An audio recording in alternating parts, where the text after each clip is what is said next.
Did Christopher Nolan actually blow up a real nuclear bomb? Obviously you did not, right? No, I didn't. No, they don't let you do that, thankfully.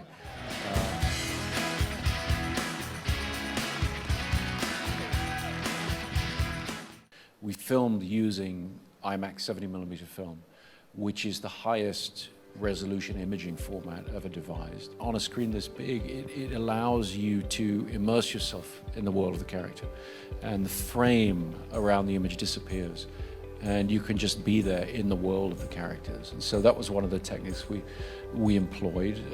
I showed Andrew Jackson, my visual effects supervisor, the script as soon as it was written, and said to him, I'm worried that with computer graphics, these images will feel too safe, too anodyne. We need something with a bit of threat that could be beautiful and terrifying at the same time. There was a lot of experimentation, a lot of failure, but a lot of success. And so we started to put together a library of imagery to represent the energy between atoms, the energy between particles, and how Oppenheimer could visualize that and how he could imagine it would be harnessed. And we certainly did conduct some very large conventional explosions.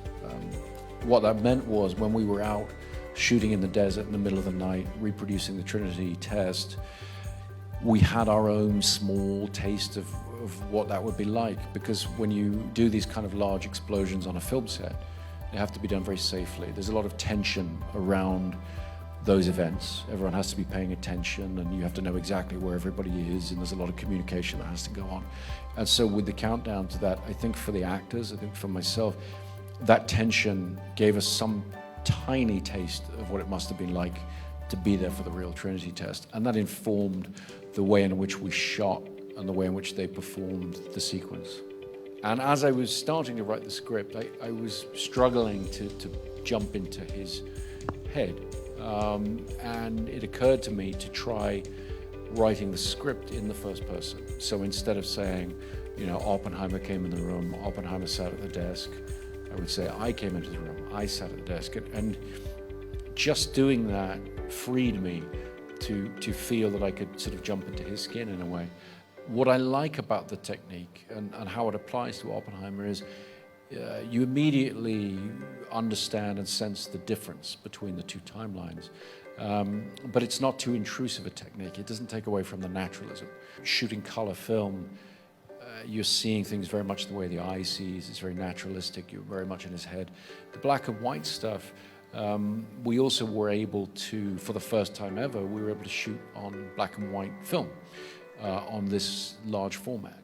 And so it has the same clarity and the same image quality as the color, but it's in black and white. So there's a difference that you're sort of aware of and not aware of at the same time. And I felt that would be helpful for the feeling of shifting point of view. There was a huge challenge for the art department to, in a very short space of time, in the middle of winter, go onto this mesa in New Mexico in terrible ice storms, terrible weather, and build our version of the town of Los Alamos. And they were able to do that very quickly at the same time of year and in about the same time that the real Manhattan Project people had to build their Los Alamos. So it really gave us a feeling of kinship with the history. We then were able to go to the real town of Los Alamos, which was about an hour away, and shoot some of the interiors that still exist. So we were able to shoot in the Oppenheimer's real house that they lived in the Trinity years. And I think all of that veracity, all of those things, it helps everybody, it helps me, but it helps the cast really experience the reality of things.